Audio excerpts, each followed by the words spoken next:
What's up, y'all, and welcome back to another episode of Dad Needs to Talk.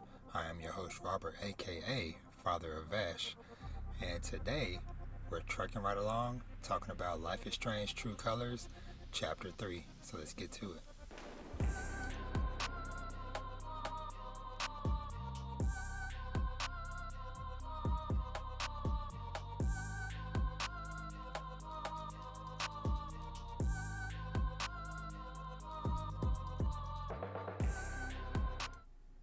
Alright, so not gonna waste too much time. So we're just gonna kind of just dive right in, honestly. Like I said, as always, if this is your first time here, welcome. You're a returning listener, viewer, welcome back.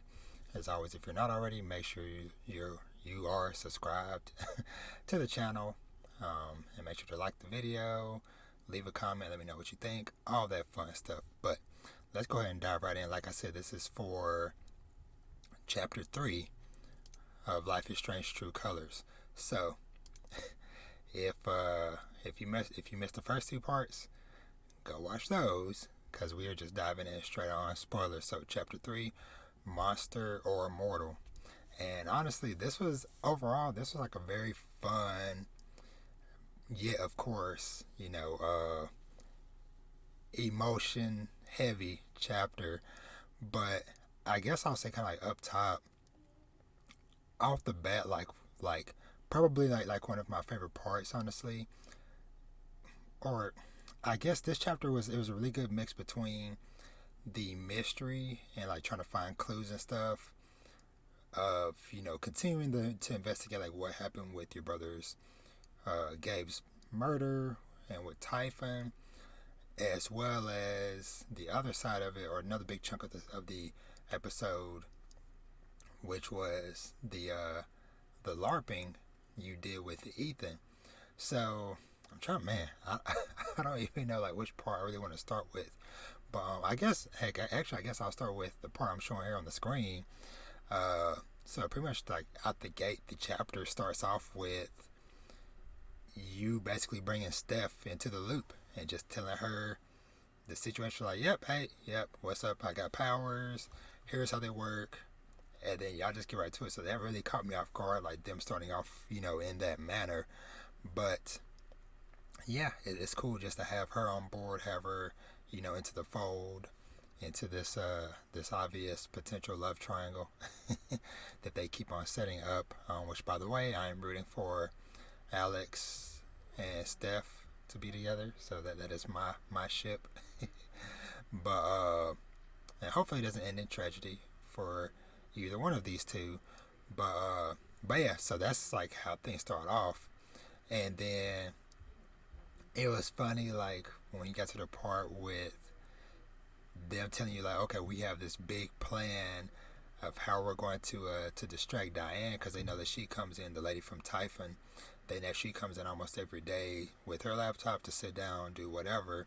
So they're trying to figure out a way to distract her. And so the plan is for one of these two to basically like flirt with her, basically see if she's interested. And so I ended up picking Steph as the one to flirt with her, whatever, which seemed like Diane might be interested. So I don't know if that might come into play again later on, beyond how it happened in this chapter.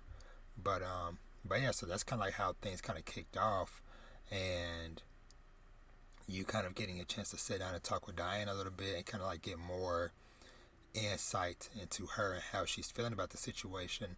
But you also learn and find that she has a USB drive in her bag that holds very key details that we find out like towards the end of the episode, because it has freaking the phone call recording, important company emails, surveillance stuff where they've been like surveilling and documenting various key citizens in Haven and stuff. But yeah, and real quick, I want to say as well, because when I was sitting down talking with Diane, freaking what's his name, Ducky, was chilling in the background the whole time, and it just kind of like leads to my point again of I don't trust him. It's like he is just lurking in the background. Let's see if I can get. Yeah, look at him right back here, just lurking. And so that's like I said, maybe just say just trying to Life is Strange. They're just trying to get in my head, but I don't fully trust the dude, even though he was really cool in the LARPing game. But yeah, I still don't fully trust him yet. but but yeah, so it was just really dope. Like I said, like getting to do like some more like semi detective work. Like I said, just between using your powers and just creating conversation, just trying to like get her riled up. And so I ended up going the route of making her feel sad, versus making her angry. And that's how I was able to like kind of like to poke and prod at her or whatever. Um, but yeah, and so like I said, my other favorite part of this chapter was the freaking LARPing stuff with Ethan, and it was just done so freaking masterfully, so freaking awesome. And I like how several people around town got in on the act, got into it or whatever, and that just made it just that much more fun. Of like, okay, seeing Ryan keep on playing all these different, from the troll, from the dire wolf to the serpent to the troll, and all this stuff, and then Jed being the king, who was secretly the big bad all along, was just really fun. And man, I loved how they did the battle. I'm gonna see if I can find. I'm gonna see if I can find. Yeah, I love how they do. How they even have like scrolls around town to give you like bonus magic or healing or turns or whatever. Uh, when you're fighting and stuff. But I loved when when uh when you end up having the fight. Hold on, did it go past? Because I know the fight wasn't that long, but still. But yeah, I love how the screen turned sideways uh, for this, and so it's just really cool just seeing that like it being like a turn based RPG and stuff. And so this is just like I said, just like a really cool, really fun touch that I enjoy about it and stuff. But the way that they did it in hold on real quick, the way that they did it the in that final fight that he had was like so cool, so cool. I'm gonna see if I can find the final fight. Yeah, this just looks so freaking cool. Just like the whole like final like the boss fight or whatever, and like seeing like actual elements and stuff for them, and how like the UI and all that stuff. Uh, health bars, HP, all that cool jazz. How all that stuff went. But yeah, yeah, like I said, it was just super fun. I just really enjoyed this part of the episode and stuff, and just like the the amount of like pure joy on Ethan's face when he ended up getting the sword, where somebody had created a real life replicant of the sword from his little comic strip that he's been making. Just like the joy and stuff on his face, when he picked up the sword, was just so awesome to see. And just when, yeah, just look at him, just so happy, so happy and smiling. But yeah, it was just like just really dope, just seeing like this kid that like a lot of people that has been through so much, just get this moment of just pure joy and happiness, and then seeing the world transform into this fantasy world and stuff. And like I said, then it going into that big boss fight um, that you just saw a while ago. But yeah, and then like I said, just kind of just learning more about how things actually went down with the phone call. With basically, Gabe called it in, Mac got the call, he called Diane to let her know, like, hey, this is a situation. And then she calls her bosses, and then the head lady's like, hey, and then she starts about this like project Rye or whatever it was called. But like, hey, you know what this means for the company if we get off track or whatever. And so they ended up just ignoring the call and still just going ahead with the detonation. But we ended up learning through going through like more phone calls and stuff, more emails, and then the file server, that there was just so much more stuff going on.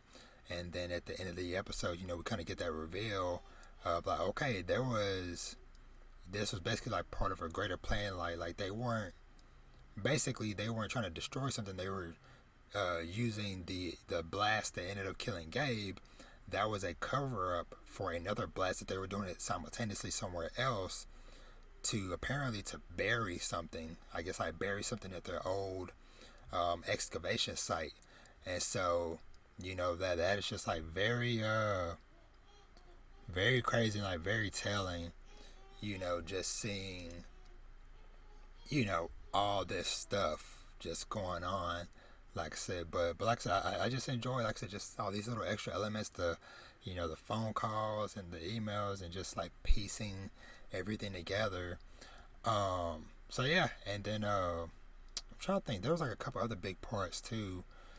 I know for sure that it was the moment that you had with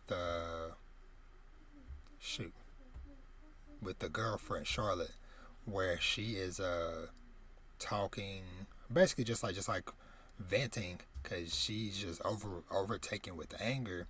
And then you see that the core of her anger is that she is mad at her son, and she blames her son for all of this, because she's like, hey, if he would have just listened and not gone up there like we told him not to, then none of this would have happened. Gabe would still be alive and all this stuff. And so in that moment, I made the decision to take on her anger, because it was like, okay, either you can leave her be and just whatever happens, or you take on the anger.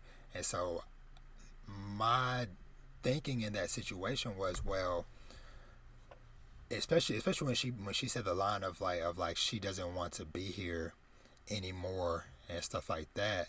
And so kind of honestly, kind of like it concerned me, because I was feeling like, man, she's talking like that. I'm like, if I walk out of this room now and leave her with that anger, that's potential that that she might end up doing something to hurt herself, and then potentially, Ethan,